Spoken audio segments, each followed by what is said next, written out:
Olá, Indaiatuba, olá você aí de casa, do trabalho, recebendo o sinal da nossa TV, canal 26. Obrigado pela audiência. Como sempre, faço questão de agradecer quando eu chego em sua casa, no seu trabalho. E o nosso Papo Livre está no ar. A gente tropeça também. Aqui minha convidada hoje falou tanto que ela tem medo de gaguejar que eu comecei gaguejando. Ana Paula Liebe, obrigado por estar aqui com a gente. É um prazer. Então, a Ana é jornalista e nossa colega aqui na casa também. Ana, como é que é ser jornalista? Você que veio da capital e está aqui no interior. Eu costumo dizer que ela é uma caipira urbana. E gozado que assim, eu dizia que eu só moraria no interior se eu tivesse mais de 60 anos. Ainda não cheguei lá, né? Mas eu estou aqui na cidade há 6 anos, me habituei super bem em Indaiatuba, adoro. E para mim, Jair, ser jornalista é um grande desafio. Eu sempre fui uma pessoa que fui da área de humanas, tá? Então, durante a minha vida acadêmica, exata sempre foi um problema enorme para mim, né? Então, eu sempre tive uma fluência maior com as matérias ligadas a humanas, português, inglês, gosto muito de idiomas, então, e as pessoas acabavam falando, ai, você escreve muito bem. Eu nem achava que escrevia tão bem. E aí isso me fez despertar para o jornalismo, né? Então, na minha visão, o que é ser jornalista? É você conseguir relatar um fato da forma mais objetiva e verdadeira possível. Eu acho que esse é o nosso principal papel. E é difícil fazer jornalismo no interior? É mais difícil. É bem mais difícil. Quando eu cheguei aqui, eu senti uma regionalização muito grande, né? Então, parece que você chega, essa foi a sensação que eu tive, você chega para ocupar um espaço das pessoas da cidade, e eu não vejo dessa forma. Eu acho que nós devemos ser colegas de trabalho e, se houver, de repente, uma oportunidade, formar até uma parceria, uma equipe. Mas eu senti uma certa resistência, assim, com certeza. E você escolheu o jornalismo porque tem alguém na sua família que é jornalista? Não, foi ninguém. Só por essa paixão mesmo que Só despertou? por essa paixão. Eu, na verdade, eu tinha algumas dúvidas, né? Pelo fato de gostar muito de idioma e comecei a fazer inglês muito cedo, né? Por incentivo dos meus pais. Eu pensava em ser aeromoça. Por quê? Porque tenho uma paixão por viajar. Então, eu falava, vou ser aeromoça e vou aprender inglês. Depois, eu tenho descendência alemã. Falei, depois eu vou aprender alemão, espanhol, tal. Enfim. Hoje eu tenho o inglês e o espanhol apenas, mas eu acabei tirando um pouco isso do meu caminho. Porque eu falei, eu vou ser uma copeira de luxo, uma copeira de luxo. Aí optei pelo jornalismo e não me arrependo, eu adoro o que eu faço. Eu perguntei para ela quando é que ela se formou, ela começou a falar o tempo, não sei, não lembro de data, tal. Eu falei assim, então você deve ser contemporânea da Hebe Camargo? Por quê? Não, pelo amor de Deus. Não brinca, não. Na área de jornalismo, o que você mais fez? Você trabalhou em impresso? Na verdade, assim, a minha primeira experiência, eu estava fazendo o curso, né? Eu me formei na PUC de São Paulo, eu comecei a trabalhar como recepcionista numa agência de publicidade. Então, eu sempre tive a grata oportunidade de trabalhar sempre em empresas ligadas à área de comunicação. Depois eu fui para uma outra empresa que fazia house organs, então publicações de empresas como General Motors, Alcoa, a Cacique de Alimentos. Então, a minha vivência no jornalismo ela foi bastante grande na mídia impressa. Trabalhei na revista Casa e Jardim, então a área de decoração foi algo também que eu pude explorar bastante, né? E aí, num determinado momento, me foi lançado um novo desafio por uma pessoa que trabalhou comigo na Casa de Jardim. Ela me fez um convite para começar um trabalho com assessoria de imprensa. Eu nunca tinha trabalhado com assessoria de imprensa. E aí, por confiança dela, eu comecei. Então, assim, eu acho que a área da comunicação, ela te proporciona isso, né? Você pode trabalhar com mídia impressa, rádio, TV, assessoria de imprensa. Então, eu acho que esse...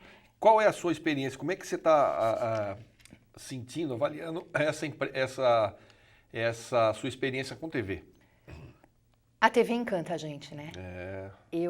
Na verdade, a minha chegada aqui na TV Indaiá, ela foi a minha primeira experiência na TV, então é um desafio novo para mim, ao qual eu me motivo muito, porque eu sempre fui motivada a isso. Então, você coloca alguma coisa para mim que eu nunca fiz, eu vou me desdobrar para tentar fazer o melhor.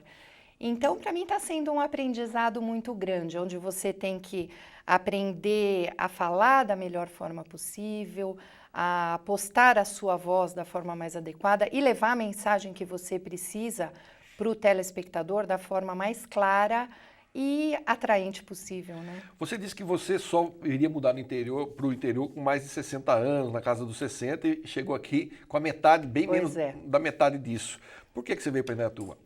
Na verdade, foi uma oportunidade, tá? Os meus pais já estavam morando aqui há um ano, e aí eu acabei vindo e foi, assim, a melhor escolha que eu fiz. Eu dizia que eu não iria antes dos meus 60 anos por achar que o interior fosse assim... Parado. Exatamente. Em Indaiatuba, não. É a sensação que todo mundo tem, parado. Indaiatuba é uma grande cidade, né?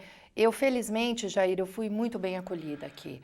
E eu peço a Deus para não ter que voltar a São Paulo. Quem bebe da água aqui não vai embora, né? Pois é. Fala para mim de um case de sucesso da sua carreira.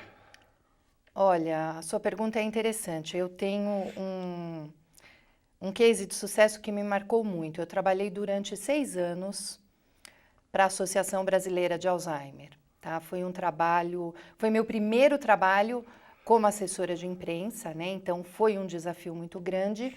E o objetivo desse trabalho era divulgar a doença de Alzheimer. Então, motivar os jornalistas da grande imprensa de São Paulo a falar sobre o assunto e, logicamente, esse trabalho, eu era contratada por uma indústria farmacêutica que tem um medicamento para Alzheimer, então o objetivo era falar que o medicamento estava sendo disponibilizado no SUS e que as pessoas tinham esse benefício. E foi muito curioso, porque eu ligava para a grande imprensa e tinha uma confusão muito grande do que é realmente a doença de Alzheimer. É aquela coisa do velho que está caducando. O próprio jornalista, que é um formador de opinião, não sabia. Então, para mim, por que eu falo que foi um case de sucesso? Foram 6 anos onde eu tive a oportunidade, como profissional, de aprender mais sobre a doença de Alzheimer. Pesquisei muito, tive contatos com profissionais da área de saúde super renomados, tá? E tive a grata satisfação de conhecer famílias e pacientes portadores da doença de Alzheimer e poder trazer isso para a minha vida pessoal, né? Então, você vê o quanto é difícil você lidar com isso no dia a dia, o quanto o papel do cuidador é importante e o quanto de cuidado você tem que ter com aquele familiar que cuida do paciente, porque às vezes ele adoece até antes. Então, e assim, foi uma experiência formidável, porque a gente lançou uma campanha de conscientização sobre a doença de Alzheimer com a Irene Ravache. Foi algo que eu parti do zero. Tive todo o apoio da minha diretoria e essa campanha foi veiculada nacionalmente nas rádios e TVs. Até hoje eu ouço a Irene Ravache fazendo a propaganda desse trabalho. Isso foi arte nossa. Então, assim, eu acho que é super importante você levar esse tipo de informação para as pessoas. E por coincidência do destino, Jair, hoje eu vivo esse problema em família. E assim, é muito complicado, porque você acha que sabe um pouquinho e a hora que você tem que colocar a sua emoção, né, na prática, é tudo muito diferente. Mas, enfim, foi um trabalho maravilhoso. E é muito louco, né? Porque se a gente parar para pensar, o que é o Alzheimer? O Alzheimer é um boot que dá na cabeça da gente, né? Então, assim, às vezes você para... Eu, muitas vezes, passava, assim, por algumas situações, falava, meu Deus do céu, como é interessante, né? Hoje eu estou vivendo isso intensamente, doendo e tal, mas daqui a pouco dá um boot, não vou lembrar de mais nada. Quer dizer, que coisa, como é que é isso, né? Como é que a gente trabalha isso? Mesmo, é um apagão, né? É um apagão. Aliás, semana passada morreu o James Garner, que foi um ator fantástico aí, e ele vive um personagem no Diário de uma Paixão. Ele vive um personagem devotado à esposa que tem Alzheimer. Inclusive, passaram o filme. Esse filme é lindo. É lindo. No dia que ele morreu, passaram esse filme. Acho que foi no domingo, se eu não me engano. Se você não assistiu, assista, porque vale muito a pena você entender o processo, que é uma coisa muito louca, né? E eu assisti esse filme já 2 vezes, aproveitei e assisti de novo agora. E me lembrei, falei, puxa, porque é uma coisa complicada. Nós tivemos aqui a doutora Selene, que veio falar sobre o assunto. É um assunto importante que a gente tem que estar sempre atento, até para despertar esse interesse das pessoas conhecerem um pouco mais. Bom, e com relação a Indaiatuba, você disse que está satisfeitíssima e espera não voltar para a Grande São Paulo. Espero mesmo, porque pretendo terminar os meus dias aqui. Essa cidade é muito acolhedora. Tá certo, então. Ana Paula, obrigado por você participar do nosso programa de hoje. Vamos sempre trocar bolinha, bater bola aqui, para a gente estar sempre ligado nos fatos, e é um prazer tê-la conosco na nossa equipe. Eu é que agradeço pelo convite e foi uma honra. Mentira, viu, gente? Foi tudo combinado de última hora. Vem aqui, senta aqui, vamos fazer, mas tudo bem. Gente, obrigado pelo carinho. Não, obrigado nada, eu vou para o intervalo, daqui a pouco eu volto. Mania de querer... Acho que eu estou querendo acabar o programa muito rápido. Não. Eu vou para o intervalo, volto já, não saia daí.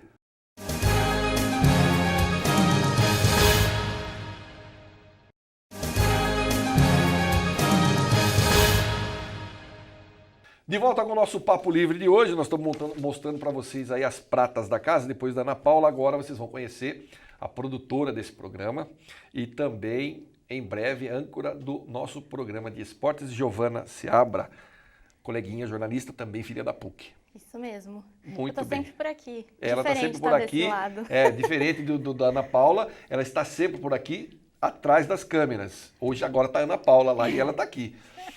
Giovana, por que jornalismo? Eu sempre gostei muito de comunicação, sempre gostei muito de ler. Desde pequenininha também escrevia meus livrinhos, minhas historinhas.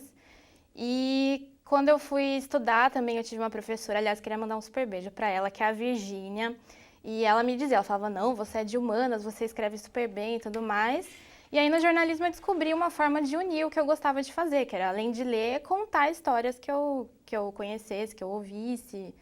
Então foi por isso que eu optei pelo jornalismo. Esse é seu primeiro trabalho depois da faculdade? Não, eu já estagiei, já passei por impresso, fiz um pouquinho de assessoria de imprensa, trabalhei bastante tempo com mídias sociais também, que eu gostava bastante. Mas com TV é a minha primeira experiência. Legal. E o que está achando? Qual é a sua sensação? Eu estou gostando bastante, é uma coisa muito diferente para mim, porque na faculdade eu sempre fugia muito de TV, sempre fui muito tímida, então quando eu cheguei aqui também, super tímida, super ainda travada, assim, mas só de respirar esse arzinho aqui, de ter contato com as câmeras, com as pessoas, de sair na rua, de pôr a cara para bater mesmo, só de respirar esse arzinho também já consegui uma nova oportunidade, que aliás estou muito feliz, que a gente vai ter aí o programa de esporte logo. Fala pra gente um pouco do programa de esporte. Então, a gente ainda está definindo algumas coisas, mas logo vai estar no ar já. E vai ser um programa que vai trazer, assim, todos os destaques da cidade, assim, de esporte. A gente continua com o foco aqui em Indaiatuba e trazendo tantas atividades que a gente tem aqui de esporte, né? Que tem a natação, taekwondo, teve o pessoal aqui dos Jogos Regionais que trouxe um resultado super legal aqui também para a cidade. Então, a gente vai focar mais nos nossos atletas aqui. Agora, me diz uma coisa, qual foi o seu TCC? O que você fez no TCC? O meu TCC foi assim, apesar de todo o trabalho que todo TCC dá, né? Mas o meu TCC foi um presente. Assim, Só para a pessoa de casa entender, quem não sabe o que é um TCC, é o trabalho de conclusão de curso. Todo mundo que faz uma graduação, no último ano tem que apresentar, como vamos dizer assim, como prova final, né? Um trabalho de conclusão de curso, que é orientado por um professor ou dois, enfim, ele é orientado e você apresenta um trabalho em cima daquilo que você aprendeu nos 4 anos. Isso. Né? O meu TCC foi uma coisa bem diferente, assim, tanto é que desde que a gente teve a ideia, todo mundo falava, mas é muito ousado, ninguém nunca fez um trabalho desse tipo, e a minha turma chegou a fazer 3, que é uma modalidade que a gente chama de multimídia, só que é uma reportagem 360. A gente chama 360 porque, na verdade, se não me engano, foi o El País que começou a fazer reportagens desse tipo, na internet e eles batizaram como 360, então ficou 360.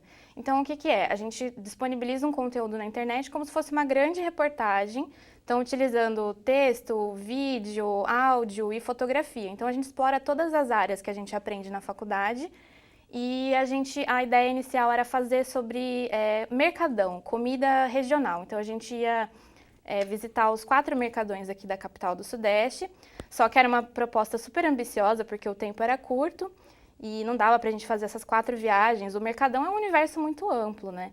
Então, a gente acabou optando por fazer no Mercadão de Madureira, lá no Rio de Janeiro, pelo primeiro motivo, porque a gente já estava com as passagens compradas, então a gente já estava certo de ir para o Rio de Janeiro. E segundo, porque lá, apesar do forte não ser a comida, a diversidade cultural que a gente encontrou lá foi uma coisa muito rica, um material muito rico de trabalho. Então, a gente fez sobre o Mercadão de Madureira lá no Rio de Janeiro, a gente foi super bem avaliada, foi um trabalho muito legal, que inclusive serviu de base para muitos outros. Esse ano também tem muita gente querendo fazer a reportagem 360. E foi complicado de avaliar, porque como não tinha trabalhos anteriores, a própria bibliografia era muito curta, não era muito extensa, e era tudo muito recente. E a internet é uma coisa que muda muito rápido, né? Rápido. Então, mas deu super certo, a gente ficou super satisfeita. Eu e as meninas, a Juliana e a Thaís, que fizeram o trabalho comigo, a gente ainda se reúne, a nossa ideia é fazer esse trabalho em outros mercadões e tocar o projeto aí pra frente. E o que exatamente vocês abordaram nesse projeto? A diversidade cultural, porque o Mercadão de Madureira, como eu disse, o forte não é comida, como a gente estava pesquisando nos outros mercadões, porque a comida a gente entendeu como uma forma de expressão da cultura de um lugar. Só que como lá é em no São mercado, Paulo, por como exemplo. é em São Paulo. E lá em São Paulo a gente chegou a visitar também, mas o foco lá é bem turístico, é bem comercial. Então a gente encontrou muita diversidade lá também de alimento e dos portugueses, empórios, enfim, bastante coisa interessante. Só que no Mercadão de Madureira a gente encontrou que a essência lá são as pessoas. Então, as pessoas que visitam, as pessoas que trabalham lá tem muita loja assim, desde uma barraquinha de frutas, a loja um empório lá de ervas que eles usam bastante ervas medicinais, espirituais. As religiões afro-brasileiras lá no Rio de Janeiro também tem uma força muito grande, então tem uma diversidade enorme de lojas de artigos de umbanda, candomblé. Então a gente teve contato com esse universo que pra gente que vinha do interior, né, de Campinas, era totalmente novo, totalmente diferente. Para eles era uma coisa muito habitual, eles vendem inclusive animais lá dentro, assim, tanto para restaurantes como para os próprios rituais também. Então a gente se viu num lugar muito diferente, né? Mas que para eles é normal. Então a gente contou um pouquinho disso. E por que Madureira? Quem conhecia Madureira? Como é que vocês foram parar lá? Então, Madureira, porque assim, a gente estava pesquisando os principais mercadões de cada cidade que a gente ia, da capital, né? E a gente encontrou alguns, acho que, se não me engano, uns 4 no Rio de Janeiro. E acho que uns 3 deles não tinham muito essa característica assim, cultural que a gente queria. Era puramente um mercado. Tinha lá os produtos, claro, a diversidade de comida e tudo mais. Mas aí a gente decidiu visitar Madureira porque disseram que, olha, lá tem até a música do Arlindo Cruz, sim, Madureira, né? Então, como o nosso trabalho era um trabalho de jornalismo cultural, e a gente chegou em Madureira, a gente falou, não, é isso, pelas pessoas, pela diversidade de produtos, de gente que vem aqui se encontrar. Então, foi por isso que a gente escolheu Madureira. E quanto tempo demorou para vocês fazerem o trabalho lá? O trabalho lá em Madureira, a gente fez 2 viagens para o Rio de Janeiro, e ao todo foram 10 dias de idas, assim, diárias. A gente ficava o dia inteiro no Mercadão, chegava quando abria e saía por volta das 5 horas da tarde. Vocês entrevistavam as pessoas? Como é que era? Entrevistamos as pessoas, os compradores, as pessoas que frequentam. A gente teve uma abertura super legal do pessoal de lá, todo mundo recebeu a gente muito bem, os comerciantes. E a gente fez tudo de trem, assim, pegava trem na Central do Brasil, andava, assim. A gente fez toda essa experiência, conheceu mesmo. Vocês fizeram um make-off disso aí ou não? Fizemos. Inclusive está no nosso site, que é www.gentedemercadão.com.br. E tem lá todo o trabalho, a gente fez um vídeo bem legal de introdução, assim, que é a gente dentro do trem, que saiu da Central e foi para Madureira, a gente pegou essa viagem, esse trajeto, que tudo pra gente era muito novo, muito diferente.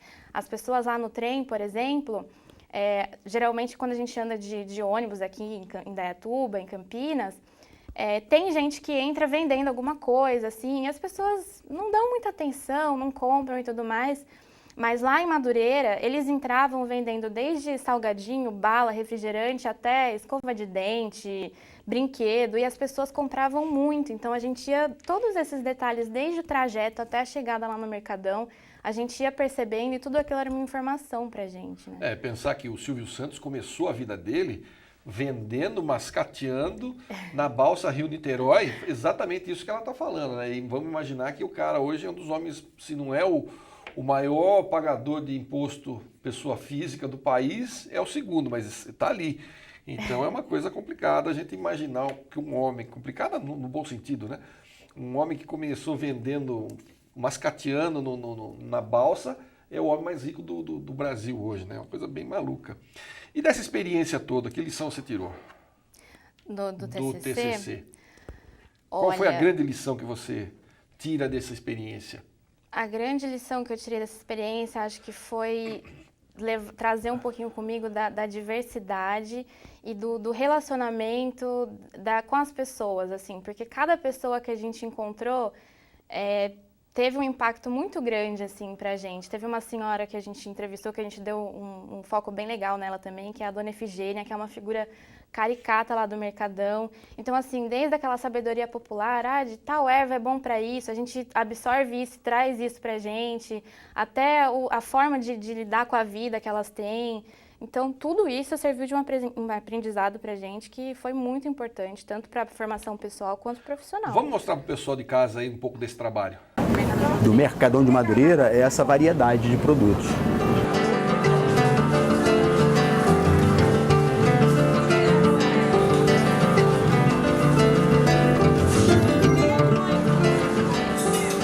Mas a primeira vez falou, olha, pô, tem tanta coisa aqui que você não encontra num lugar só, né? Essa diversidade de produtos, né? De tudo, né?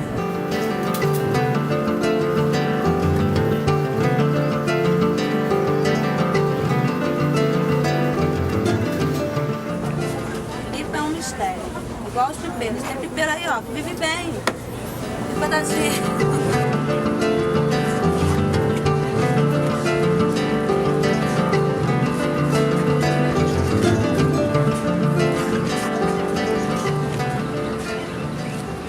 Nossa missão aqui na loja é transformar esmalte em felicidade. Nada deixa a cliente consumidora mais feliz do que ter uma novidade de primeira mão.